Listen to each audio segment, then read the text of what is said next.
Welcome to Master Your Market. I'm Chris Ashmore. How seriously do you take your marketing?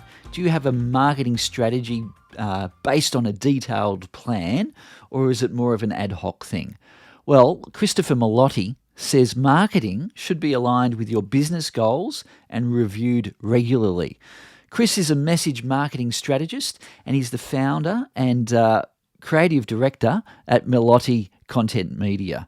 And I'm stoked to have Chris on the show today, who gives me a gazillion marketing tips, as well as breaking down for me the 9 Ps of a marketing strategy. Well, Chris, firstly, thank you and welcome to this podcast. Thank you, Chris. I'm honoured to be here. Excellent. Good. Now, the first question, big question, what do people get wrong with their marketing? That is a big question. Okay, so I would say 2 things. Marketing is an investment, not a cost. And if you see it as a cost, then you might be doing it wrong, or you might need some guidance. So it definitely should be investment. In other words, there should be a return on investment, dollar in, dollar out. And the second thing is marketing is holistic. It is not a random department or someone running your socials. Marketing is holistic, meaning that everything your business does and every way that you act, every interaction with a customer is an impression that your business and your brand gives on an audience. And so if you think that marketing is only your ads, that's not true. If your website says we are very lovely, humble people, and then they call you and that they get it quite abusive reception on the phone, then that is marketing, right? That's impacting your brand. So marketing is now not a department in your business. It's a holistic practice that everyone needs to adopt. Okay. Well, let's unpick those 2 things there. The first one, it's an investment, not a cost. Yeah. But, and I'm probably guilty of this, if I'm doing my marketing wrong and it's not, coming back, in returns, then that it is a cost. Isn't it? Yep. And the thing is the way I look at it is, yes, look, strictly speaking, anything you spend money on is a cost. But the reason why I reframe it as an investment is because if you are throwing money at everything and just hoping for the best, that's when it becomes a cost. Whereas if you take the time to do a strategy and a plan and look at it over the few weeks and build it around your business goals, then it becomes an investment because it should be targeting a particular goal rather than just being like, let's just throw colors and hope people understand us. So investment is where you should be looking at it. Okay. Well, we'll go into strategies in a minute, but the other thing, holistically, it's got to incorporate everything you do. Now, I've been advised, and it's kind of working at the moment because I wasn't doing much marketing before anyway, but I was advised, pick a day of the week. For me, it's Wednesdays at the moment, or Thursdays. Just focus solely on your marketing. Get your social media marketing all under control. You might be thinking, no.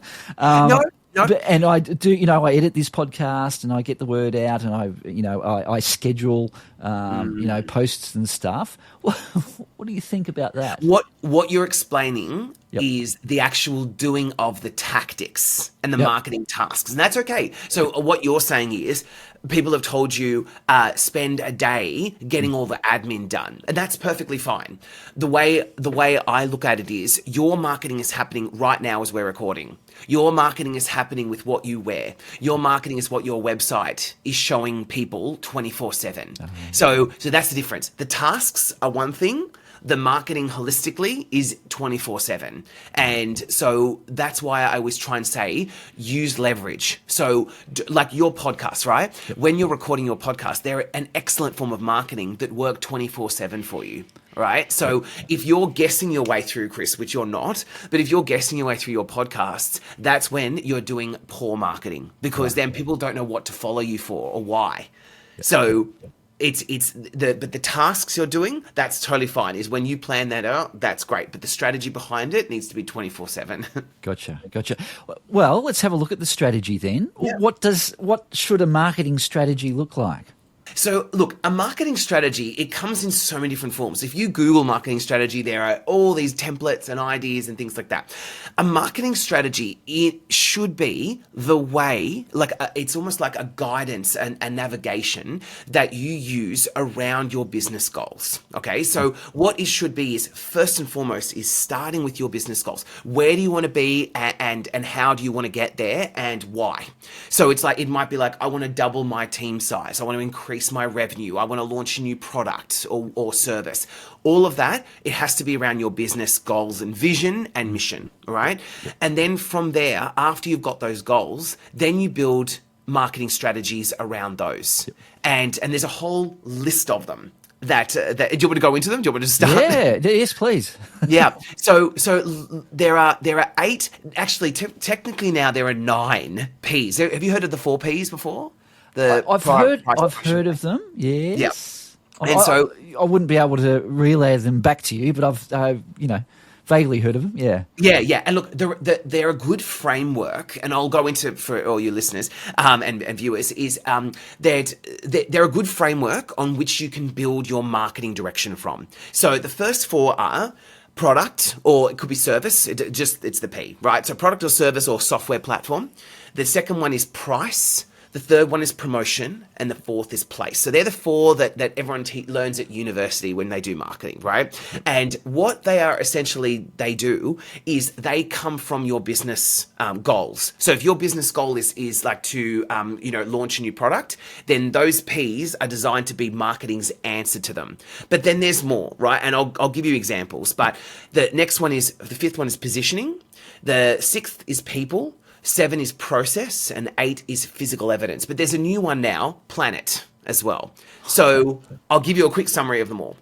So your product or service is everything your physical or manifestation of your product does. So it's like the research and development, packaging, and everything to do with the actual product itself. Then there's the price, right? So how much you charge. Now, this is not a financial thing. What this is what does your price say? Is it Mercedes pricing, or is it, is it Lexus in the middle, or is it a Kia? Right? The pricing strategy. Promotion is all that, the main thing that people know marketing, which is like advertising and all of that, outward facing social media stuff. Place is where people find it. Okay. And the reason why all of these matter is because all of these are signals, right? So how you price gives a signal. Where you put your product or service where it's available is a signal. Then the next one is positioning. So this is what I want my product or service to, what the impression that I want my product or service to make on the market, right? So what does the image that I want to portray?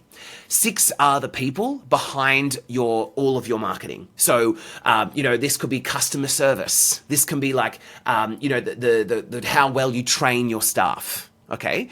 Then process is your standard operating procedures. Again, remember how we started the podcast is everything is your marketing. So if you have a standard operating procedure in the way that you do things, then you can create consistency, which creates a great brand. And number 8 is physical evidence. So this is like, you mentioned that a lot of your listeners are service-based businesses. Your physical evidence is everything like the pad and pen that you have, the qualifications that you have. It's all of the, the tools that you use. It's everything around you that gives people an impression. And then the new one, number 9, is planet. This is to do with social marketing. So this is like, do you do charity? Do you do give back? Do you do things in the community? That social societal marketing? The ESG kind of thing. Correct. Is that right? Correct. Yep. And so all of these matter. So to bring me right back to your question of what is strategy, if you have a goal, then what you do is you aim. So you put the goal down and then you put those 9 Ps as a response to that goal of how marketing is going to achieve that. Right. Well, that is fantastic. In a nutshell, that was very, very quick. It was very good. Do you have any, for some illustration perhaps, do you have any example of how this could work? Absolutely. Okay, so for my business, right? So what we wanted to do was we wanted to reestablish ourselves as the message marketing agency in Australia. Okay, and so we do a lot of copywriting and brand communications and things. So we wanted to coin the use of the word message marketing. And so what we said is one of our goals was to build that reputation around message marketing so that we could differentiate ourselves. And so that was the business goal. So the responses to all of those P's are things like product. So our product is our marketing, consulting, and copywriting services. So what we did was we said that we're going to reestablish what we do. To every one of our services must have marketing consulting in there. So it's repositioning that product to be consulting-esque as well, not just writing. Yeah. Price, we thought, okay, well, if we wanted to be a more premium agency, then we upped the price so that it would create an aura of value that reflected our quality over competitors. Promotions, things like testimonials, case studies. We did advertising. We did social media posts, okay? Everything that was forward-facing was to support that business goal. Place was we were going to rebuild our website. So that's where people would contact us. So it was going to be website, and we were going to use Zoom. We're going to do networking events and all of that. So it's where people can consume what we do. Positioning was we changed all of our wording on our website so that it would reevaluate and reinforce message marketing. We had all these pages that define what it was so that we could claim that space.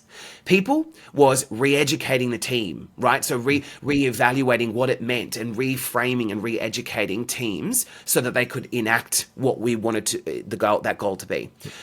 Process was that we had now a way, I said the product was including more consulting. So in the process now, we had a standard operating procedure where it was like we take a brief, we do the consulting so we can really understand what they're doing, provide active and proactive suggestions, and then go and deliver the product. And physical evidence was things like where the templates that we used weren't just like a Word document. We would present it in a proper presentation. And so that way then it wasn't just here's a Word document, go and have fun. It was actually presented in a proper template that guided people through it so that people got the quality of it. And you see how then all of those P's then work together to establish that goal. Right. Does that make sense? And the new planet, the planet would be like giving back, we maybe offering it for free for small businesses, to give them a taste, providing free blogs and podcasts like this. So it's people as that societal giving back side of it. Gotcha. Does that make sense? So it's all that, you see how there's the goal, then the 9 P's answer that. Fantastic. It's funny, it's with the goal.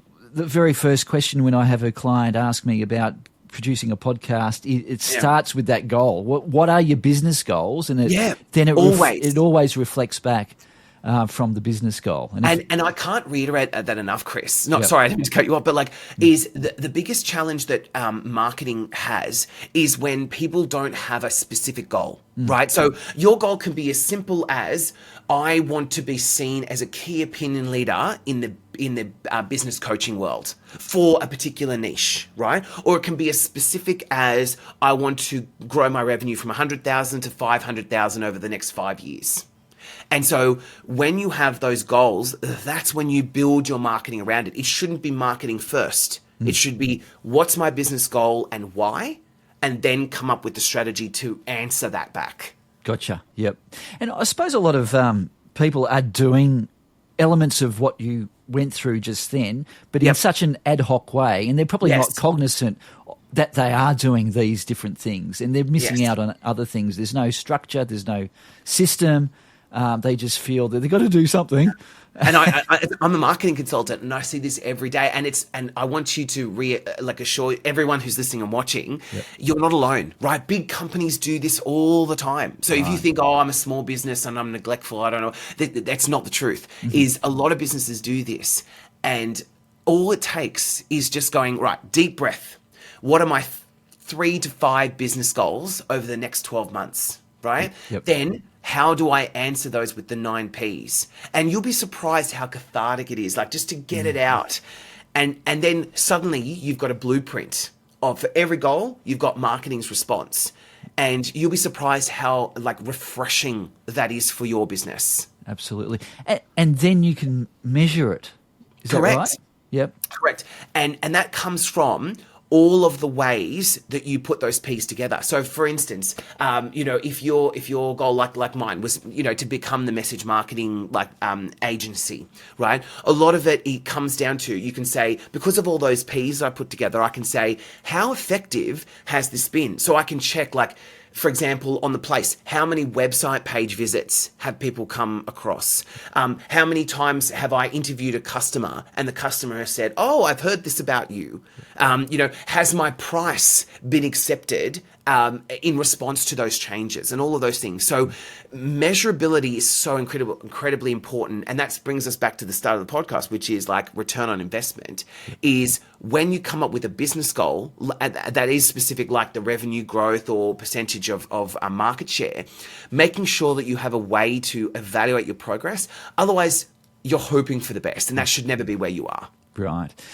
Now, how do you implement this? Do you take a day off, a week, a month? Oh, you wouldn't take a month off. Do you take some time off with your team and go, right, this is what we do?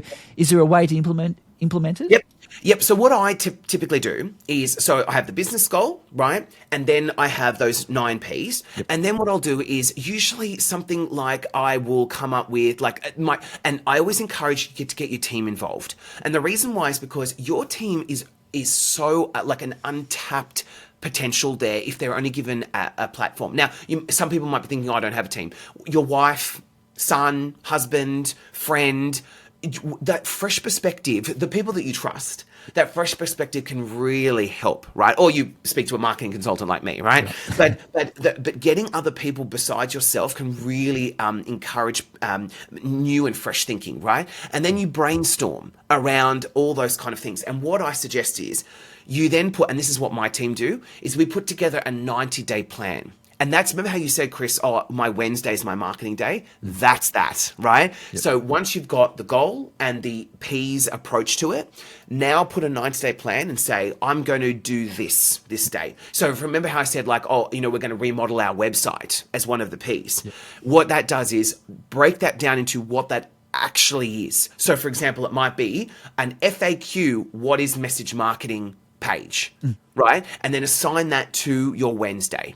You might say, I'm just trying to give you examples here. Sure. You might say, I'm going to record a podcast on this. So that's going to be next Wednesday, right? And so that's how my team and I do it, is we have this 90-day plan and we say business goals, response to marketing strategy. And then we go, this person needs to write this article. This person needs to go to a networking event. We need to design a pamphlet.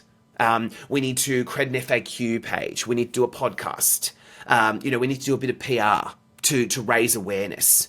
And so do you see how what I'm trying to do here is give people plenty of opportunity to get out there and get out there and do these kind of things. Chris, thank you so much for that. This is an indulgent question, but please. How important are podcasts these days for marketing? For me, I've got a soft spot for podcasts as well. I think they're absolutely essential. And the reason why is because it's an undertapped but high demand resource and form of content out there. So I do my podcast as well, and I find that I think I'm up to 137 episodes, and for me it's quite easy to produce. It's easy to implement in terms of what I do, and so for me it's a great way to attract more listeners, build more brand awareness, and share your expertise that makes you a key opinion leader. So I know you said that a lot of business coaches and professional services listen to your podcast, and I'm always a fan, especially of featuring like this on it, because it just helps educate the market and get you out there a lot more. Absolutely. Listen, we've gone through a lot. You've shared a lot of stuff. I'm going to go away now. My Wednesdays are going to be jam-packed with actual good guidance on what I should be doing. But before we go, is there anything that I may have missed, anything that you think's important? Look, what I would say is just look at your business plans and results and your marketing strategies every 6 months at least. So what I do is, for example, in January, I get my team together. We look at our 5 top business goals, make those strategies, assign the responsibilities over the next couple of months. Then, like you said, is check the results and check and review what's working, what's not. Okay, because things don't always work. Right. So there's no precise science. There's no, this is the rule book, because things change. We all know that, right? So it's try things, see what works, see what doesn't, then reevaluate even if 3 months and go, right, I've done 3 months of things. How far have I gotten close to achieving my business goals? Do I need to tweak those strategies and those assigned projects? And it might be a yes, and you do that again, reestablish, then look at it again in 6 months. And so what you're doing is, think about it this way. You've gone from throwing mud at a wall and hoping something sticks to being a little bit more strategical around the way that you're processing your marketing. And it's only going to help. Like everyone who's listening and watching right now, if you do this a little bit better like that, you're going to find that suddenly you're creeping 3 steps closer to your business goal. Now 5 steps closer, now 10 steps closer. And we all want that. And then you might end up having to update your business goal because you've achieved it. And so think about it that way. Is the other thing, sorry, I know I'm talking a lot, but I'm trying to get across this. Also, again, don't think marketing is this random department that does social media, right? Think about, how you present yourself. If you go to a conference, that's your marketing. If you're speaking on a podcast, that's your marketing. How you answer the phone call, what your customer service is like, all of that is your marketing. So if your business goal is to be a better business and to achieve those revenue targets, how is all of your marketing getting you there? Yep. That's fantastic. I liken it with podcasting for brands. Yep. And this, I would imagine, is like a marriage is not the wedding. Yes, marriage is the 1%ers that you do throughout it, isn't it? It's opening, making a cup of tea, or the hugs and all that sort of stuff. Marketing is the process that you put through all the time, and it never ends. Yeah. It never ends, and that should be not a slog. It should be exciting, because if you think about it, it's like, what's going well? Like everyone wants that sense of achievement of when their business grows. So like, your next objective might be, I want to grow my brand awareness, so I'm going to go and submit an award for an industry award. Right? And to see how that's another, if you win that or get a finalist and you put that on your website, that's another step forward to becoming industry recognized for all the people listening and watching. You might say, Chris mentioned testimonials today. That's a really good idea. I might ask a few of my recent clients, put that up on your website, one step closer with evidence. Do you see how it's all about business and marketing is so hand in hand today. It's not just social media posts once a week. Exactly. Now, Chris, who do you help, and how do people get in contact with you? So I have two ways. So you can visit Melotti Media, which is Melotti media.com.au, and that's my agency side, and we do a lot of marketing strategy, like we said, message marketing, and a lot of the capability statements and all of that sort of bulky marketing production, and the content production is all of that. And as a marketing consultant, you can see me at christophermelotti.com.au, and I'm a marketing consultant, and I work with businesses from startups all the way to News Corp and governments. And I help basically put strategies together and help you run it. And as you can see, I'm quite enthusiastic about it. And so I offer that fresh perspective. And I work a lot with business coaches and professional services to just get under the skin of the marketing. And it's always bespoke. I never go, here's the same plan I've given. Like someone I might say, maybe you need to write a small book. Or someone might be, let's build a profile on your LinkedIn. And so it's all of that. I really work to get under the goals and really I love it. This is what I'm passionate about, is finding ways to make your marketing work. Fantastic. I can see the enthusiasm there. And those details will be in the show notes. But for now, Chris, thank you so much. It's been an absolute pleasure, and I got a heap out of this. So thank you. I'm so glad. Thank you so much for having me here. It's been an honor.